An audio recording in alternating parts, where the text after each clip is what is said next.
आप सभी सुनने वालों को मेरा नमस्कार स्वीकार दो हो।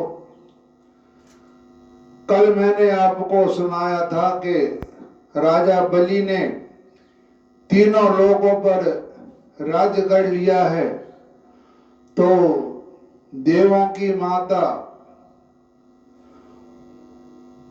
को दीदी को बड़ी चिंता हुई कि मेरे बच्चों का राज्य बलि के हाथ में पहुंच गया है और मुझे ये राज्य दिलाना है। तो उन्होंने भगवान से प्रार्थना की, भगवान इसके लिए हम क्या करें।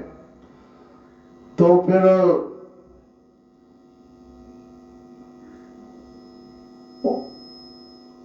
उन्होंने कहा कि भगवान श्रेष्ठ आराधना है, इसका नाम पयोव्रत। ब्रह्मा जी ने मुझे जैसा बताया था वैसे ही मैंने तुम्हें बता दिया। देवी तुम भागवती हो, अपनी इंद्रियों को वश में करके शुद्ध भाव एवं श्रद्धा पूर्ण चित्त से इस व्रत का भली भांति अनुष्ठान करो और इसके द्वारा अविनाशी भगवान की आराधना करो। कल्याणी, यह व्रत भगवान को संतुष्ट करने वाला है, इसलिए इसका नाम है सर्वज्ञ और सर्वव्रत। यह समस्त तपस्याओं का सार और मुख्य दान है, जिससे भगवान प्रसन्न हो। वे ही सच्चे नियम हैं, वे ही उत्तम यम हैं और वे ही वास्तव में तपस्या, दान, व्रत, यज्ञ हैं। इसलिए संयम और श्रद्धा से तुम इस प्रकार अनुष्ठान करो, भगवान शीघ्र ही तुम पर प्रसन्न होंगे और तुम्हारी अभिलाषा पूर्ण होगी। यह कश्यप जी अपनी पत्नी अदिति को समझा रहे हैं कि ऐसा काम करो तो तुम्हारी इच्छा पूरी हो जाएगी। तो सुखदेव जी कहते हैं कि परीक्षित,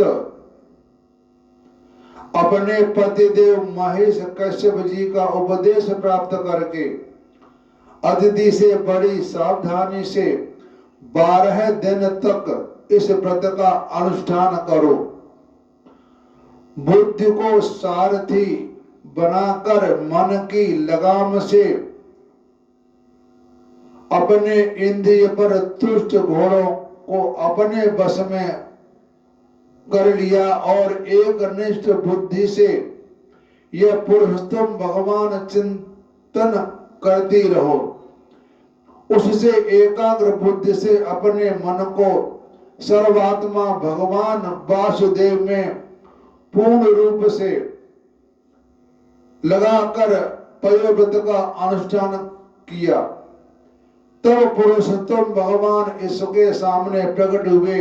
परीक्षित, वे पीतांबर धारण किए हुए थे, 4 भुजाएं थीं और शंख, चक्र, गदा लिए हुए थे।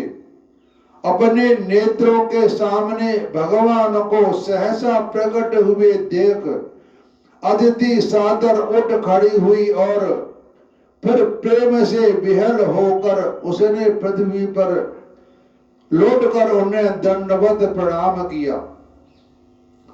फिर उठकर हाथ जोड़ भगवान की स्तुति करने की चेष्टा की, परंतु नेत्रों में आनंद के आंसू उमड़ आए। उससे बोला न गया, गला रुधिर गया, गला भर गया, सारा शरीर पुलकित हो रहा था। जब आदमी को ज्यादा खुशी होती है तो आंखों में आंसू आ जाते हैं। दर्शन के आंदोलन से उसके अंगों में कंप होने लगा, वह चुपचाप खड़ी रही। परिचित देवी अदिति अपने प्रेम पूर्ण नेत्रों से लक्ष्मीपति विश्वपति यज्ञेश्वर भगवान को इस प्रकार देख रही थी मानो वह उन्हें पी जाएगी। फिर बड़े प्रेम से गदगद वाणी से धीरे धीरे उसने भगवान की स्तुति की। कि हे नाथ नारायण वासुदेव एकनाथ स्वामी सका हमारे। तो अदिति ने कहा कि आप यज्ञ के स्वामी हैं और स्वयं यज्ञ भी आप ही हैं। आपके चरण कमलों का आश्रय लेकर लोग भवसागर से तर जाते हैं। आपके यश कीर्तन का श्रवण भी संसार से तारने वाला है। आपके नामों के श्रवण मात्र से कल्याण हो जाता है। आदि पुरुष जो आपकी शरण में आ जाता है उसकी सारी विपत्तियों का आप नाश कर देते हैं। भगवान आप दीनों के स्वामी हैं, आप हमारा कल्याण कीजिए। आप विश्व की उत्पत्ति, स्थिति और प्रलय के कारण है और विश्व रूप भी आप ही है। अनंत होने पर भी स्वच्छंदता से आप अनेक शक्ति और गुणों को स्वीकार करते हैं। आप सदा अपने स्वरूप में ही स्थिर रहते हैं। नित्य निरंतर बढ़ते हुए पूर्ण बोध के द्वारा आप हृदय के अंधकार को नष्ट करते रहते हैं। भगवान मैं आपको नमस्कार करती हूँ। प्रभु अनंत जब आप प्रसन्न हो जाते हैं तब मनुष्य को ब्रह्मा जी की दीर्घ आयु, उनके ही समान दिव्य शरीर, प्रत्येक अभीष्ट वस्तु, अतुलित धन, स्वर्ण, पृथ्वी, पाताल, योग की समस्त सिद्धियां, अर्थ, धर्म, काम रूप, त्रिवर्ग और केवल ज्ञान तक प्राप्त हो जाता है। फिर शत्रुओं पर विजय प्राप्त करना आदि जो छोटी छोटी कामनाएं हैं उनके संबंध में तो कहना ही क्या है। तो भगवान ने कहा, सुखदेव जी कहते हैं कि परीक्षित जब अदिति ने इस प्रकार कमल नयन भगवान की स्तुति की तब समस्त प्राणियों के हृदय में रहकर उनकी गतिविधि जानने वाले भगवान यह बात कही।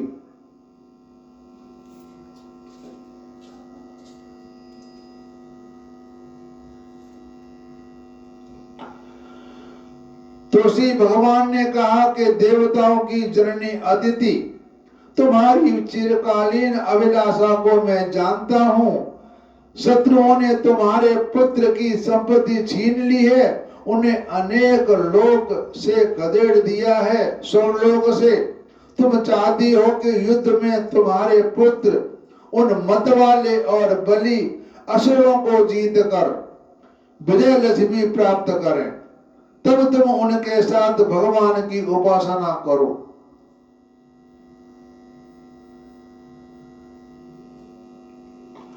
तुम्हारी इच्छा यह है कि तुम्हारे इंद्र आदि पुत्र जब शत्रुओं को मार डालें तब तुम उनकी रोती हुई दुखी स्त्रियों को अपनी आंखों से देख सको।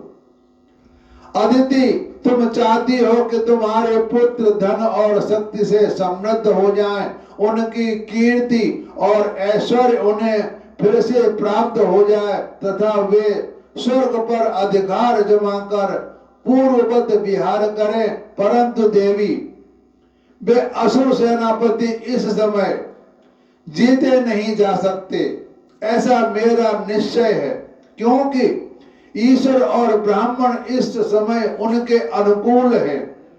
वो ब्राह्मणों की सेवा और भगवान की पूजा करता है, इसलिए ये दोनों उनके पक्ष में है, राजा बलि के। इस समय उनके साथ यदि लड़ाई छेड़ी जाएगी तो उससे सुख मिलने की आशा नहीं है।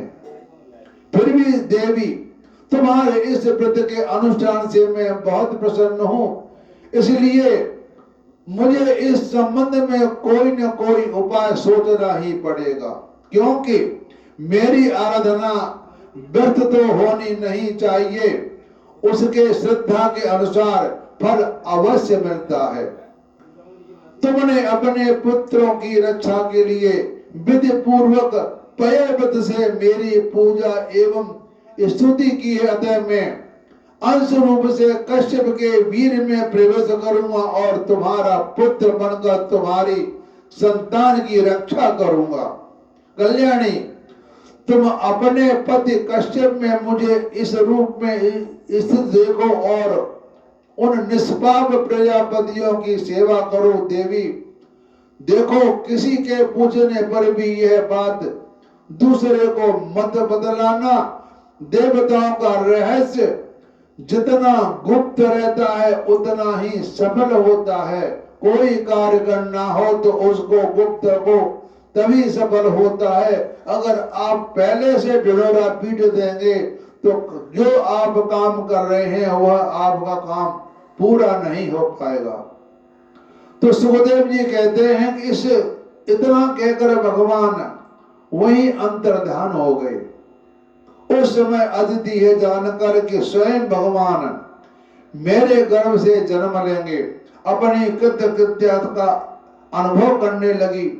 भला यह कितना दुर्लभ बात है। वह प्रेम से अपने पति देव कश्यप की सेवा करने लगी।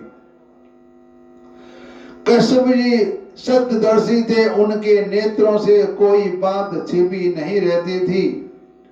अपनी समाधियों से उन्होंने जान लिया कि भगवान अंश मेरे अंदर प्रविष्ट हो गया है। जैसे वायु काठ में अग्नि का आधान करती है, वैसे ही कश्यप जी ने समाहित चित्त से अपनी तपस्या के द्वारा चिर संचित वीर का अदिति में आधान किया।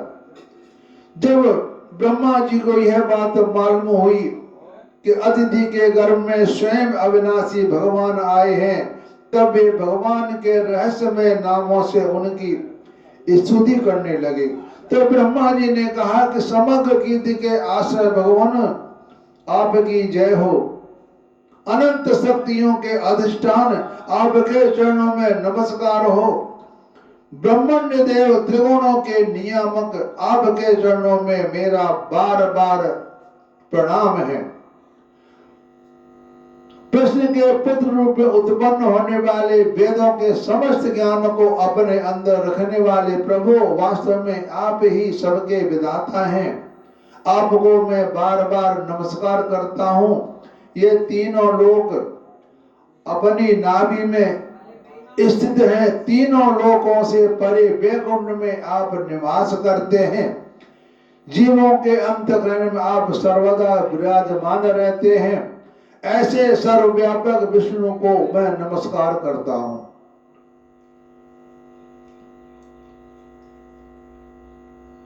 प्रभु, आप ही संसार के आदि अंत और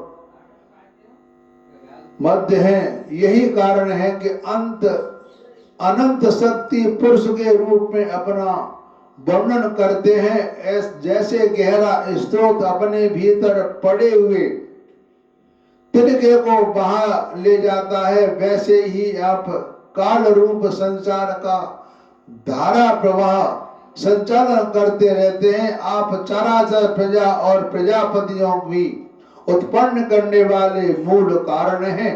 देवादिदेव जैसे जल में डूबते हुए के लिए नौका का सहारा होता है, वैसे ही स्वर्ग से बगाए हुए देवताओं के लिए एकमात्र आप ही आश्रय हैं। तो सुखदेव जी कहते हैं कि परीक्षित, इस प्रकार जब ब्रह्मा जी ने भगवान की शक्ति और लीला की स्तुति की, तब जन्म मृत्यु रहित भगवान अदिति के सामने प्रकट हुए। भगवान के चार भुजाएं थीं, उनमें वे शंख, गदा, कमल और चक्र धारण किए हुए थे। कमल के समान कोमल और बड़े बड़े नेत्र थे। पीतांबर शोभायमान हो रहा था। विशुद्ध श्याम वर्ण का शरीर था। मकराकृति कुंडलों की कांति से मुख कमल की शोभा और उल्लसित हो रही थी। वत्स स्थल पर सी वत्स का चिन्ह, हाथ में कंगन और भुजाओं में बाजू बंद, सिर पर किरीट, कमर में करधनी की लड़ियां और चरणों में सुंदर नूपुर जगमगा रहे थे। भगवान गले में अपना स्वरूप भूत वनमाला धारण किए हुए थे, जिसके चारों ओर झुंड के झुंड भौरे गुंजार कर रहे थे। तो उनके कष्ट में कौस्तुभ मणि सुशोभित थी भगवान की। अंग कांत से प्रजापति कश्यप जी के घर का अंधकार नष्ट हो गया।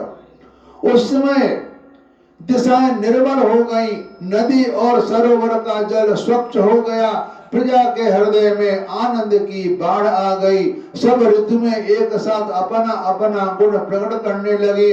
स्वर्गलोक, अंतरिक्ष, पृथ्वी, देवता, गौ, द्विज और पर्वत, इन सब के हृदय में हर्ष का संचार हो गया।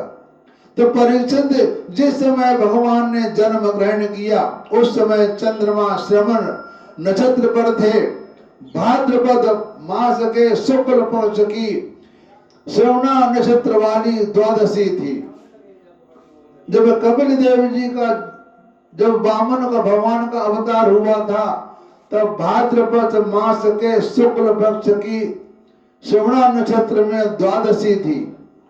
अभिजीत मुहूर्त में भगवान का जन्म हुआ था। भगवान ज्यादातर अभिजीत मुहूर्त में ही जन्म लेते हैं। कृष्ण भगवान ने रात में 12 बजे अभिजीत मुहूर्त में जन्म लिया। श्री रामचंद्र भगवान ने दिन में 12 बजे जन्म लिया। अभिजीत मुहूर्त दोनों के मध्य काल में एक घड़ी इधर एक घड़ी उधर होता है, तो 12 बजे अभिजीत मुहूर्त होता है। अभिजीत मुहूर्त में ही वामन भगवान ने अवतार लिया। अभिजीत मुहूर्त में ही कृष्ण भगवान ने जन्म लिया। अभिजीत मुहूर्त में ही रामचंद्र जी ने जन्म लिया। रामचंद्र जी ने दिन में जन्म लिया, इसलिए वे सूर्यवंशी कहलाए। कृष्ण भगवान ने रात में जन्म लिया, इसलिए वे चंद्रवंशी कहलाए।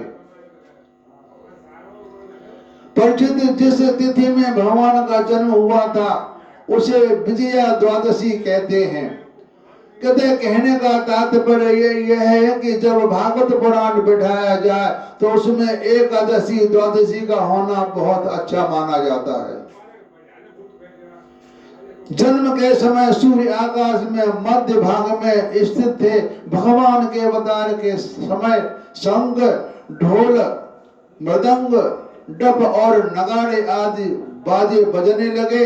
इन तरह तरह के बाजों और तुरहियों का तुमुल ध्वनि होने लगी। अप्सराएं प्रसन्न होकर नाचने लगी। श्रेष्ठ गंधर्व गाने लगे।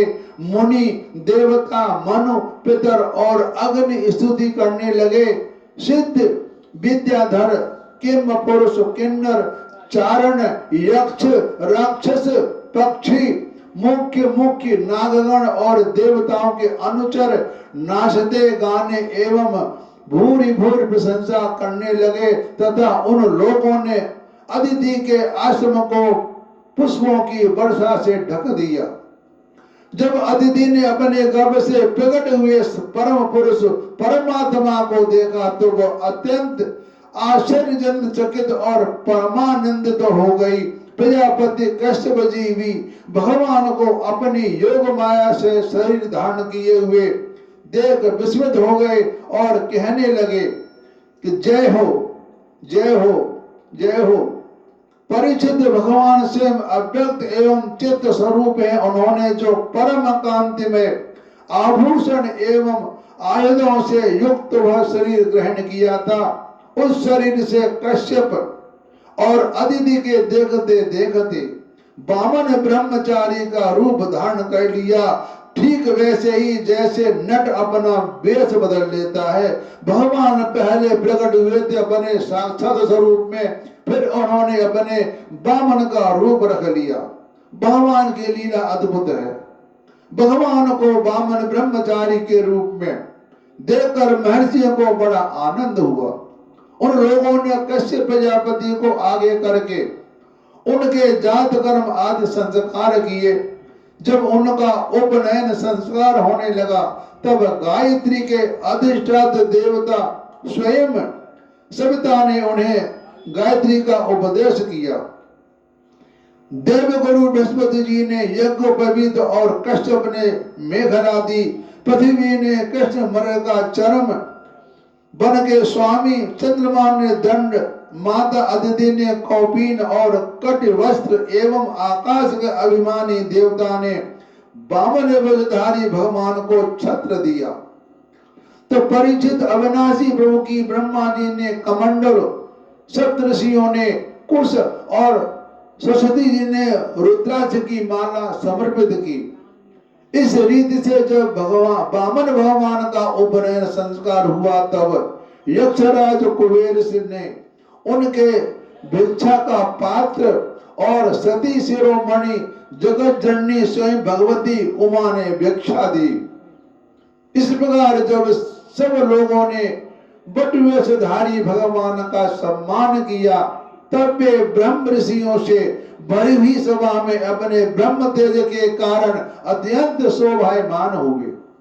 इसके बाद भगवान ने स्थापित और प्रज्वलित अग्नि का कुशों से परिसमूत और परस्तरण करके पूजा की और सविधाओं से हवन किया। परिषद उस समय भगवान ने सुना कि सब प्रकार की सामग्रियों से संपन्न यशस्वी और भृगुवंशी ब्राह्मणों के आदेश अनुसार बहुत से अश्वमेघ यज्ञ कर रहे हैं। तब उन्होंने वहां के लिए यात्रा की।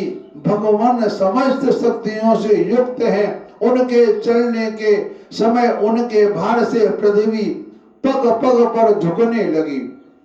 नर्मदा नदी के उत्तर तट पर भृगुकच्छ नामक का एक बड़ा सुंदर स्थान है।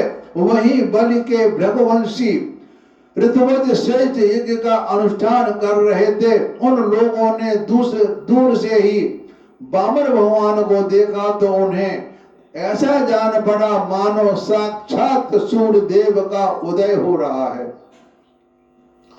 परिषद जब बामन भगवान के तेज से ऋतुज यजमान और सदस्य सब के सब निस्तेज हो गए। वे लोग सोचने लगे कि कहीं यज्ञ देखने के लिए सूर्य, अग्नि अथवा सनत कुमार तो नहीं आ रहे हैं।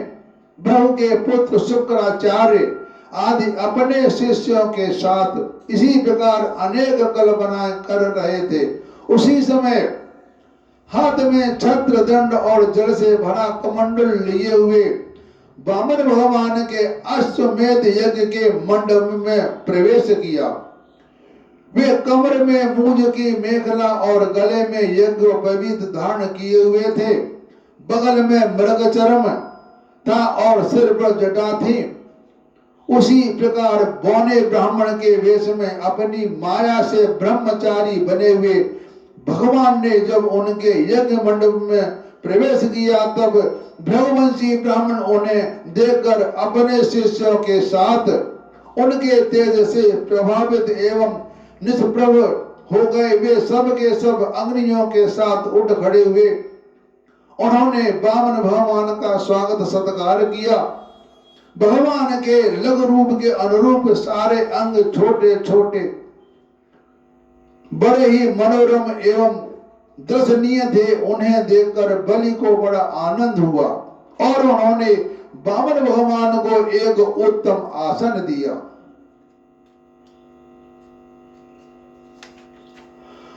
फिर स्वागत वाणी से उनका अभिनंदन करके पांव पखारे और संग रहित महापुरुषों को भी अत्यंत मनोहर लगने वाले बामन भगवान की पूजा की।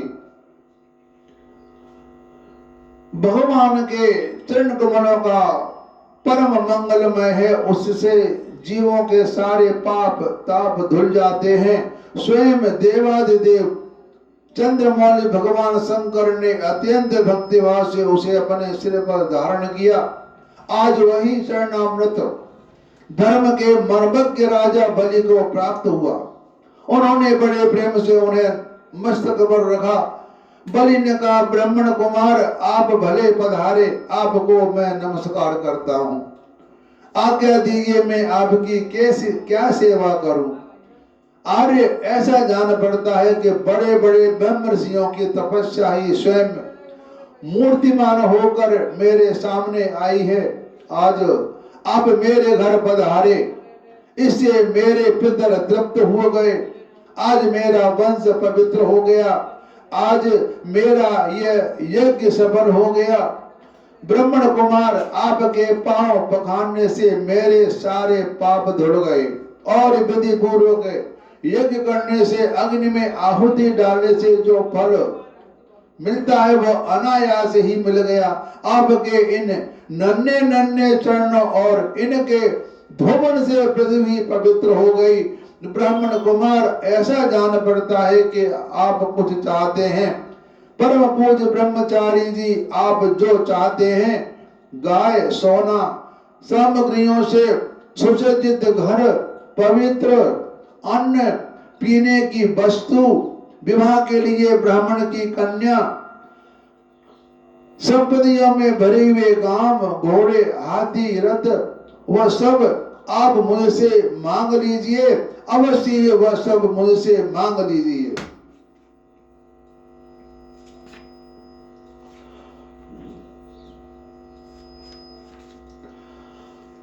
तब सुखदेव जी कहते हैं कि राजा बलि के वचन धर्म भाव से बड़े और मधुर थे। उन्हें सुनकर भगवान वामन ने बड़ी प्रसन्नता से उनका अभिनंदन किया और कहा, श्री भगवान ने कहा कि राजन, आपने जो कुछ कहा वह आपकी कुल परंपरा के अनुरूप धर्म भाव से परिपूर्ण यश को बढ़ाने वाला और अत्यंत मधुर है। क्यों न हो, परलोक हितकारी धर्म के संबंध में आप भृगुपुत्र शुक्राचार्य को परम प्रमाण जो मानते हैं, साथ ही अपनी कुल वृद्ध पिता में परम शांत प्रहलाद की आज्ञा भी आप वैसे भी मानते हैं। आपकी वंश परंपरा में कोई धैर्यहीन अथवा कृपण पुरुष कभी हुआ ही नहीं। ऐसा भी कोई नहीं हुआ जिसके ब्राह्मण को कभी दान न दिया हो, अथवा जो एक बार किसी को कुछ देने की प्रतिज्ञा करके बाद में मुकुड़ गया हो। दान के अवसर में याचकों की याचना सुनकर और युद्ध के अवसर पर शत्रु के ललकारने पर उनकी ओर से मुंह मोड़ लेने वाला कायर आपके वंश में कोई भी नहीं हुआ।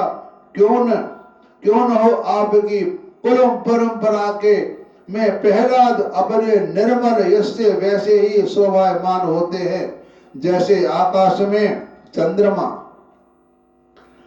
आपके कुल में ही हिरण्याक्ष जैसे वीर का जन्म हुआ था। वह वीर जब हाथ में गदा लेकर अकेला ही दिग्विजय के लिए निकला, तब सारी पृथ्वी में घूमने पर भी उसे अपनी जोड़ का कोई वीर नहीं मिला। जब विष्णु भगवान जल में से पृथ्वी का उद्धार कर रहे थे, तब वह उनके सामने आया और बड़ी कठिनाई से उन्होंने उस पर विजय प्राप्त की, परंतु उसके बहुत बाद भी उन्हें बार बार हिरण्याक्ष की शक्ति और बल का स्मरण हो आया करता था और उसे जीत लेने पर भी वे अपने को विजयी नहीं समझते थे। ये भगवान कह रहे हैं, जब हिरण्याक्ष के भाई हिरण्यकशिप को उसके वध का वृतांत मालूम हुआ, तब वो अपने भाई का वध करने वाले को मार डालने के लिए क्रोध करके भगवान के निवास स्थान वैकुंठ धाम में गया। विष्णु भगवान माया रचने वालों में सबसे बड़े हैं, सबसे आगे हैं और समय को खूब पहचानते हैं। जब उन्होंने देखा कि हिरण्यकशिप तो हाथ में सूल लेकर काल की भांति मेरे ही ऊपर धावा कर रहा है, तब उन्होंने विचार किया, जैसे संसार के प्राणियों के पीछे मृत्यु लगी रहती है, वैसे ही मैं जहां तहां जाऊंगा वहां यह मेरा पीछा करेगा। इसलिए मैं इसके हृदय में प्रवेश कर जाऊं, जिससे यह मुझे देख न सके, क्योंकि यह तो बहिर्मुख बाहर की वस्तुएं ही देखता है। भगवान ने कहा कि मैं जहां जहां जाऊंगा ये मेरे पीछे पीछे भागेगा, इसलिए मैं उपाय करता हूं कि इसके हृदय में जाकर के बैठ जाऊं तो मुझे ये देख नहीं पाएगा, क्योंकि उसकी ये आदत थी, वो बाहर ही बाहर देखता था, अपने अंदर नहीं देखता था कि मेरे अंदर कौन बैठा है। इसलिए भगवान उसके हृदय में जाकर के बैठ गए। असुरो शिरोमणि जिस समय हिरण्यकश्यप उन पर झपट रहा था, उसी समय ऐसा निश्चय करके डर से कांपते हुए विष्णु भगवान ने अपने शरीर को सूक्ष्म बना लिया और उसके प्राणों के द्वारा नासिका में से होकर हृदय में जा बैठे। हिरण्यकश्यप ने उनके लोक की भली भांति छान डाला, परंतु उनका कहीं पता नहीं चला, क्योंकि वो तो उसके अंदर ही बैठे थे। इस पर क्रोधित होकर यह सिंहनाद करने लगा। उस वीर ने पृथ्वी, स्वर्ग, दिशा और आकाश, पाताल और समुद्र सब कहीं विष्णु भगवान को ढूंढा, परंतु वे कहीं भी उसे दिखाई नहीं दिया। कभी कभी हमारे साथ भी ऐसा हो जाता है, हम जिस चीज को ढूंढते हैं और वो हमारे जेब में रखी हुई होती है और हम इधर उधर हाथ मारते हैं, हमें वह चीज हाथ नहीं लगती। वैसा ही हुआ, क्योंकि भगवान उसके हृदय में जाकर के बैठे थे, तो भगवान उसको मिलेंगे कहां से। बस अब उससे बैर भाव रखने की आवश्यकता नहीं, क्योंकि बैर तो देह के साथ ही समाप्त हो जाता है। क्रोध का कारण अज्ञान है, अहंकार से उसकी वृद्धि होती है। जब अहंकार होता है तब क्रोध आता है। राजन, आपके पिता प्रहलाद नंदन विरोचन बड़े ही ब्राह्मण भक्त थे। यहाँ तक कि उनके शत्रु देवताओं ने ब्राह्मणों का वेश बनाकर उनसे उनकी आयु का दान मांगा और उन्होंने ब्राह्मण के छल को जानते हुए भी अपनी आयु दे डाली, क्योंकि वो ब्राह्मणों का बहुत सत्कार करते थे। तो अपना भेद छुपा के आने पर भी उनको पता लग गया कि यह ब्राह्मण नहीं है, लेकिन मैं ब्राह्मण वेश का सत्कार करता हूँ, और उन्होंने अपनी आयु उनको दे डाली। आप भी उस धर्म का आचरण करते हैं जिसका शुक्राचार्य आदि गृहस्थ ब्राह्मण आपके पूर्वज प्रहलाद और दूसरे यशस्वी वीरों ने पालन किया है। दैतेंद्र, आप मोह मांगी वस्तु देने वालों में श्रेष्ठ हैं, इसलिए मैं आपसे थोड़ी सी पृथ्वी केवल अपने पैरों से 3 डग मांगता हूँ। माना कि आप सारे जगत के स्वामी बड़े उदार हैं, फिर भी आपसे इसे अधिक नहीं चाहता। विद्वान पुरुष को केवल अपनी आवश्यकता के अनुसार ही दान स्वीकार करना चाहिए, इससे वह प्रति ग्रहजन्य पाप से बच जाता है। राजा बलि ने कहा, ब्राह्मण कुमार, तुम्हारी बातें तो वृद्धों जैसी हैं, परंतु तुम्हारी बुद्धि अभी बच्चों की जैसी है। अभी तुम भी बालक ही नहीं, इसलिए अपना हानि लाभ नहीं समझ रहे। मैं तीनों लोगों का एकमात्र अधिपति हूँ,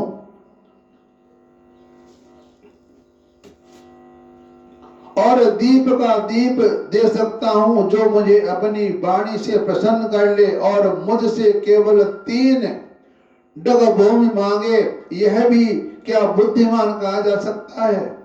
ब्रह्मचारी जी, जो एक बार कुछ मांगने के लिए मेरे पास आ गया, उसे फिर कभी किसी से कुछ मांगने की आवश्यकता नहीं पड़नी चाहिए। अतः अपनी जीविका चलाने के लिए तुम्हें जितनी भूमि की आवश्यकता हो उतनी मुझसे मांग लो। श्री भगवान ने कहा कि राजन, संसार के सब प्यारे विषय एक मनुष्य की कामनाओं को भी पूर्ण करने में समर्थ नहीं, यदि वह अपनी इंद्रियों को बस में रखने वाला संतोषी न हो। जो 3 पग भूमि से संतोष नहीं कर लेता, उसे 9 वर्षों से युक्त एक दीप भी दे दिया जाए तो भी वह संतुष्ट नहीं हो सकता, क्योंकि उसके मन में 7 दीपों पाने की इच्छा बनी ही रहेगी। चाहे तीनों लोक मिल जाए, अगर उसको संतोष नहीं है तो उसको कोई फायदा नहीं। मैंने सुना है कि पृथु गए आज नरेश 7 दीपों के अधिपति थे, परंतु उतने धन और भोग की सामग्रियों पर मिलने भी वे कृष्ण का तृष्णा का पार न पा सके, एक इच्छा बढ़ती है दूसरी इच्छा बढ़ जाती है। इसे कहते हैं तृष्णा, कि कभी इंसान की इच्छा पूरी नहीं हो सकती। एक इच्छा पूरी होती है तो दूसरे के लिए तैयार हो जाता है। जो कुछ प्रारब्ध से मिल जाए उसी से संतुष्ट हो रहने वाला पुरुष अपना जीवन सुख में व्यतीत करता है, कि मनुष्य अपना प्रारब्ध यानी पुराने कर्मों को भोगने आता है। जो भोग उसको अच्छा या बुरा है वही मिलता है। इस जन्म में कोई अच्छा काम करे या बुरा काम करे तो उसको उसका फल नहीं मिलेगा। जब उसका प्रारब्ध पूरा हो जाएगा तो वह जीवात्मा शरीर छोड़ के चली जाएगी, क्योंकि उसके हृदय में असंतोष की आग धड़कती रहती है। धन और भोग से संतोष न होना जीव के जन्म मृत्यु के चक्र में गिरने का कारण है, तथा जो कुछ प्राप्त हो जाए उसी में संतोष कर लेना मुक्ति का कारण है। जो ब्राह्मण स्वयं में प्राप्त वस्तु से ही संतुष्ट हो रहता है उसके तेज की वृद्धि होती है। उसके असंतोष की हो जाने पर उसका तेज वैसे ही शांत हो जाता है जैसे जल में अग्नि। जो आदमी संतोष करता है उसका तेज निखरता है, जिसको संतोष नहीं होता उसका तेज नहीं निखरता। इसमें संदेह नहीं कि मुंह मांगी वस्तु देने वालों में शिरोमणि है। इसलिए मैं आपसे केवल 3 पग भूमि ही मांगता हूँ, इतने से ही मेरा काम बन जाएगा। धन उतना ही संग्रह करना चाहिए जितनी आवश्यकता हो।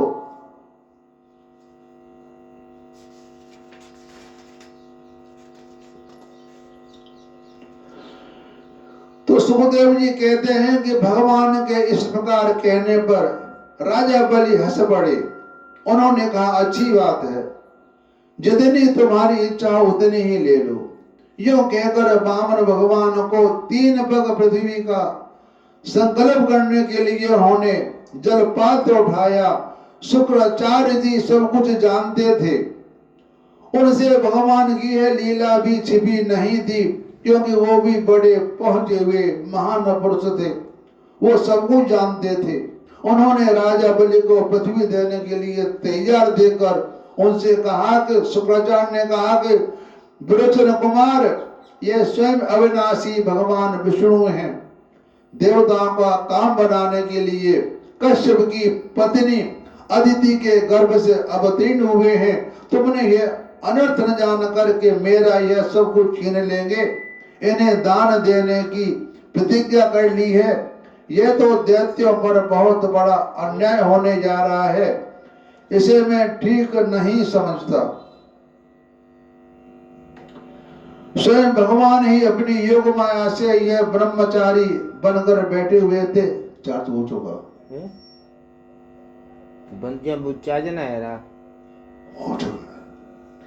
ये तुम्हारा राज ऐश्वर्य लक्ष्मी तेज और विश्व विख्यात कीर्ति सब कुछ तुमसे छीनकर इंद्र को दे देंगे। ये विश्व रूप 3 पग में तो सारे लोगों को नाप लेंगे। जब तुम अपना सर्वस्व ही विष्णु को दे डालोगे तो तुम्हारा जीवन निर्वाह कैसे होगा। ये विश्व व्यापक भगवान एक पग में पृथ्वी और दूसरे पग में स्वर्ग को नाप लेंगे। इनके विशाल शरीर से आकाश भर आ जाएगा, तब इनका तीसरा पग कहाँ जाएगा। तुम उसे पूरा न कर सकोगे। ऐसी दशा में मैं समझता हूँ कि प्रतिज्ञा करके पूरा न कर पाने के कारण तुम्हें नरक में ही जाना पड़ेगा, क्योंकि तुम अपनी की हुई प्रतिज्ञा को पूर्ण करने में सर्वथा असमर्थ होगे। विद्वान पुरुष उस दान की प्रशंसा नहीं करते जिसके बाद जीवन निर्वाह के लिए कुछ बचे ही नहीं। जिसका जीवन निर्वाह ठीक ठीक चलता है वही संसार में दान यज्ञ तप और परोपकार के कर्म कर सकता है। जो मनुष्य अपने धन को 5 भागों में बांट देता है, कुछ धर्म के लिए, कुछ यश के लिए, कुछ धन की अभिवृद्धि के लिए, कुछ भोगों के लिए, कुछ अपना स्वजनों के लिए, वही इस लोक और परलोक दोनों में सुखी पाता है। यानी जो आप धन कमाते हैं उसके आप 5 हिस्से कर लें, एक धर्म के लिए, एक यश के लिए, कुछ धन की अभिवृद्धि के लिए, कुछ भोग के लिए और कुछ अपने स्वजनों के लिए जो आपके घर मेहमान आते हैं। शिरोमणि, ये तुम्हें अपनी प्रतिज्ञा टूट जाने की चिंता हो तो मैं इस विषय में तुम्हें कुछ ऋग्वेद की श्रुतियों का आशय सुनाता हूं, तुम सुनो। श्रुति कहती है कि किसी को कुछ देने की बात स्वीकार कर लेना सत्य है और नकार जाना अर्थात अस्वीकार कर देना असत्य है। यह शरीर एक बड़ा वृक्ष है और सत्य इसका फल फूल है। जो आदमी सत्य बोलता है वही आदमी फलता फूलता है, जो झूठ बोलता है वह पेड़ फलता फूलता नहीं है। परंतु यदि वृक्ष हो न रहे, वृक्ष ही ना रहे तो फल फूल कैसे रह सकते हैं? क्योंकि नकार जाना, अपनी वस्तु दूसरे को न देना, दूसरे शब्दों में अपना संग्रह बचाए रखना, यही सही रूप वृक्ष का मूल है। जैसे जड़ न रहने पर वृक्ष सूख कर थोड़ी ही दिनों में गिर जाता है, उसी प्रकार यदि धन देने से अस्वीकार न किया जाए तो जीवन सूख जाता है, इसमें संदेह नहीं है। हाँ, मैं दूंगा, यह वाक्य ही धन की दूर कर देता है, इसलिए इसका उच्चारण ही अपूर्ण अर्थ धन से खाली कर देने वाला है। यही कारण है कि जो पुरुष हाँ मैं दूंगा ऐसा कहता है वह धन की खाली हो जाता है। जो याचक को सब कुछ देना स्वीकार कर लेता है वह अपने लिए भोग की कोई सामग्री नहीं रख सकता।